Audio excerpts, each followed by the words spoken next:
जे कहब ताको पुरस्कार दिया आम भोगराईर जड़े विशिष्ट कवि साहित्यिक स्तंभकार। Very good. निश्चित भाव में से छुआ नाम को आम साथी लिखिए मुझे गला बेले पुरस्कार देवी। मनोज दास अति विडंबनार सहित प्रकाश करने को चाहिए तांको नाम को अद्यावधि देइथिवा समस्त वक्ता माने तिले मात्र नेले ना से मु दुखित। तेणु मनोज दास जड़े कथाकार से कथारू आरंभ करुच्ची। कथारे अच्छी सुंदर तृप्तिर अवसाद नहीं जेते देखुले नुआ लगु थाए ताहाको आधार करी मु आज जो मंचर आकर्षणीय साजसज्जा मंच तले बसी बहु भद्रामय सहित दीर्घ 1.5 घंटा धरी भाषण चली 1.5 घंटा पूर्वर गोटे घंटा कि 2 घंटा कार्यक्रम चली। मु धन्यवाद देवी जो अभिभावक अभिभावक माने बसी अति नम्रतार सहित आम कथा को शुणुंट जो मान भाषण चली से कथा शुणापी तत्पर नुहंती। पिला उद्देश्य आम कहूँ पिला माने शुणुना किंतु तांकर बापा माँ शुणुंट याठू बड़ कथा आउ कि न हो पारे। तेणु उपस्थित समस्त बापा माँ गोटे ताली चाहिए जो सुंदर कथा कहूली। तेणु से बापा माँ पिला पदिए कथा मेघ बरसिला टुपुरु टापुरु केशर माइला गजा। मेघ बरसिला टुपुरु टापुरु केशर माइला गजा। एपटे बालक सेपटे बालिका सेपटे अभिभावक बसिचंती आहा देखिबारे केते मजा। तेणु ये मजा समस्त को मिलवा दरकार। आज दिवस पाई केवल 3टी स कथा कहबी। प्रथम स होची संस्कार, द्वितीय स होची समय, तृतीय स होची सफलता बा संपर्क। तेणु भाषा साहित्य को न जाए पिला उद्देश्य 3टी स जे समय आम सबुठु बड़ बलवान। आमे समय को आधार करी कार्यक्रम सबकिछि करवा दरकार। समस्त व्यस्त उत्तम सार अनादि भाई स्कूल पिला माने समस्त व्यस्त जे आमे केमिति सांस्कृतिक कार्यक्रम आग को अच्छी प्राइज डिस्ट्रीब्यूशन अच्छी कहीं ना आम टे समय विलंबता अनुजाई कार्यक्रम हो जाइए। मुख्य अतिथि जी विधायक आसबार थिला से टिके विलंब कर बोधे आसिले आम समस्त अपेक्षारत थिलु। तेणु से समय गोटे छोट कथा थरे जड़े राज्यर राजा तांको मनरे 3टी प्रश्न उंकी मारिला। मुझे गप पर प्रश्न पचारि पिला जी कह पुणी पुरस्कार रही। छोट गप तांको मनरे 3टी प्रश्न आसिला जे जेकोसी कार्य आरंभ करिवार प्रकृत समय कौन एवं कार्य करने कौ कार्यटी सठिक कार्य एवं क्या से तांको विश्वासी व्यक्ति जहाँ से विश्वास करें। ये प्रश्नर उत्तर पाइबापी से राज्य सारा डेंगुरा पिटिले एवं समस्त को कहले ये 3टी प्रश्नर जे सठिक उत्तर देव मु निश्चिंत भाव में पुरस्कार देवी।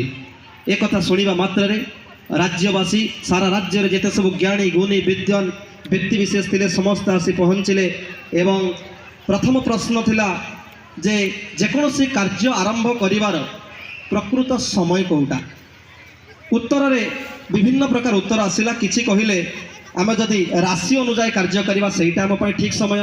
किछि कहले कैलेंडर पृष्ठा अनुजाई कार्य करले सेटा आम ठीक समय, किछि कहले आमे हमर पंजिका पंजिका देखी शुभ मुहूर्त देखी कार्य आरंभ करेंगे से शुभ समय। एवं द्वितीय प्रश्न थिला कौटा सठिक कार्य ता उत्तर रे ता सही प्रश्नर उत्तर आसीथिला जे धर्म आलोचना करिबा पूजा पाठ करिबा एमती विभिन्न उत्तर आसिला। तृतीय प्रश्नर उत्तर आसिला तृतीय प्रश्नटी थिला जे किए जड़े विश्वासी व्यक्ति जहाँ को से राजा विश्वास करेंगे। उत्तर आसीला किए कहते जादूगर किए कहते साधु सन्त एमती विभिन्न प्रकार उत्तर आसिला। मात्र से उत्तर रे संतुष्ट न होई राजा जनक चिंता कले मु जड़े सन्यासी पाखक जीवी एवं तांको ठारू ए उत्तर पाइबी। राजा इतिमध्य निजर वेश बदलाई छद्म वेशरे साधारण मनीष भाव में राजा वेश न होई गए साधारण मजूरी बा जड़े मनीष भाव में जाई पहुँचले साधु पाखरे जंगल भितर थिले साधु जाई पहुँचले एवं साधु को से 3टी प्रश्नर उत्तर चाहिए।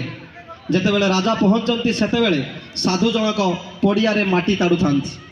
बारंबार राजा व्यतिव्यस्त होती साधु आपण मत 3टी प्रश्नर उत्तर दिंतु मु घर को जीवी किंतु साधु राजांकर कथा को भ्रुक्षेप न करी माटी हाणी चली था सन्यास जनक ये माटी हाणु हाणु सकाळ टू संध्या सूर्य अस्त होगा बसिले से मुहूर्त जंगलर पश्चिम दिगरु हठात जड़े दाढ़ी रखि युवक जनक दौड़ी आसिले एवं से क्षत व्यक्त रक्ताक्त होती आसी सीधा राजा सम्मुख में पहुँचले एवं राजा साधु दुई जन जाक से व्यक्ति विशेष को तांकर साधुंकर कोड़िया को नहीं तार पटी बांधिले राजा तांको पाखरे थिबा गामुछा किंबा रुमालटी को बारंबार से रक्त भिजा जो पेट बा क्षताक्त रक्ताक्त अवस्था तांको सुस्थ करने आरोग्य करने से चेष्टा करुले एवं इति भितर राति हो जाए राजा मध्य घर को फेरिल नहीं राति जाक से कुड़िया रहिले राति जाक सेवा कर चलिले राति पाहिला एवं राजा पुणी थे साधु को पचारुंट आज्ञा गत कालीठू आसी आज पर्यंत अच्छी किंतु मो प्रश्नर उत्तर मु पाई पारु नाही तीनोटी प्रश्न आपणक पाइथिला कार्यारंभर प्रकृत समय प्रकृत कार्य कोटा प्रकृत व्यक्ति किए जहाँ को विश्वास करिहब एवं उत्तर रे साधु कहले मो प्रश्नर उत्तर नाही तम प्रश्नर उत्तर मो पाखरे नाही तम प्रश्नर उत्तर तम पाखरे अछि तमे पाई सारिछ राजा आश्चर्य आपण तो उत्तर देनांती मु केमिति पाइली से उत्तर साधु कहले तमर प्रथम प्रश्न थिला जे कार्य आरंभर प्रकृत समय कोटा साधु उत्तर देले प्रकृत समय होची वर्तमान समय तमे जेते बेले जो परिस्थिति रे अछ सब बेले वर्तमान समयटा तुम पाई होची प्रकृत समय जेकोसी कार्य आरंभ करिवार द्वितीय प्रश्न थिला प्रकृत कार्य कोटा से वर्तमान समय रे तुमे जो कार्यटी करूछ अर्थात तमे मो पाखक आसिकी जो माटी हाणिल एवं रहीगल सेटा तुम पाई प्रकृत समय जो व्यक्ति को तुम्हें सेवा शुश्रूषा करिकी ताको आरोग्य देल से व्यक्ति जो चेष्टा तुम्हें कल जो चिकित्सा कल सेटा थिला तुम पाई प्रकृत कार्य एवं से व्यक्ति जनक तुम पाई प्रकृत व्यक्ति राजा कहले कहीं एवं गप भितर मु छाड़ी जाइछि कहीं समय स्वल्प तो ये गप मोर कहबार कथा ये हूँ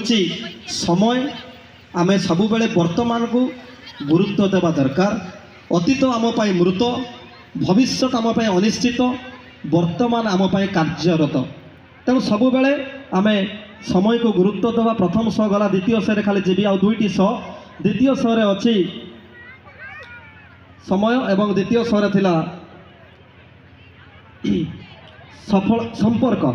द्वितीय स्वर थिला संपर्क ये दुनिया रे सबुठारु बड़ संपर्क किएटा किए कहि परिबो दुनिया रे सबुठारु बड़ संपर्क कोटा कौ संपर्क भाई भौ सांग साथी वेरी गुड दुनिया रे मो मतरे आउ किए कौन कहियो मु जानिनी सबुठारु बड़ा संपर्क होची शिक्षक एवं शिक्षार्थी कारण ये हूँ गोटे अनन्य संपर्क एभली एक सूताक्षय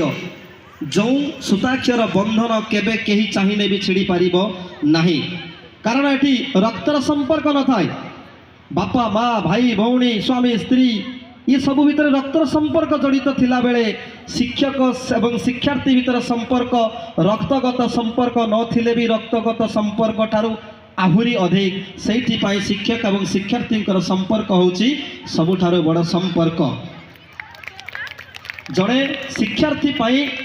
शिक्षकों को कहा जाउची ब्रह्मा विष्णु महेश्वर कहीं ना शिक्षक बुद्धि रे गणेश विद्या रे सरस्वती धैर्य रे धरणी शीतल रे जह्न तेणु शिक्षक एवं शिक्षार्थी संपर्क जेहेतु बड़ संपर्क शिक्षार्थी मानक पई एतिकी संदेश रहिबो जीवनर जेकोसी परिस्थिति आसू तमे एठू पाठ पढ़ी सारिबा परे धनी हुओ बा गरीब हुओ बड़ चाकरी कर बा छोट चाकरी कर जो शिक्षकों ठारू पाठ पढ़ी तांको केबे भूलिबो नाही बा तांको केबे असम्मान करिबो नाही कारण एक अक्षर पढ़ाए जी जन्मे जन्मे गुरु सीए तृतीय स्वावे आसीवा सफलता तेणु जी समय आ संपर्क को बुझी सी सफलता निश्चित पाई एथिरे तिले मात्र संदेह करिवार आदु नहीं जीवन में भूल अनेक हुए ए जीवनटा हूँ गोटे पुस्तक भूल हूँ गोटे मात्र पृष्ठा तेणु गोटे भूल पाई संपूर्ण जीवन रूपक पुस्तकटी को चिरी नदे आमे केवल से भूल करिथिबा पृष्ठाटी को तब जदि चिरीदबा तेबे निश्चित भाव में आम जीवन सफलतार शीर्ष में पहुँचवा निर्देश आसूची बारंबार भाषण को समाप्त करने तेणु निश्चित भाव में मो समाप्त करुच्ची पुणी कार्यक्रम रही एतिकिरे वाक्यर विराम देवा सहित प्रभु जगन्नाथंकटारे आपण समस्तंकर सुख भविष्य एवं निरामय दीर्घायु जीवन कामना करी वाक्य को ये विराम दूची। जय जगन्नाथ वंदे उत्कल जननी। धन्यवाद बहुत बहुत धन्यवाद। आमे क्षमा मागी नौछु आपण मानक समय आ देई पारुनु।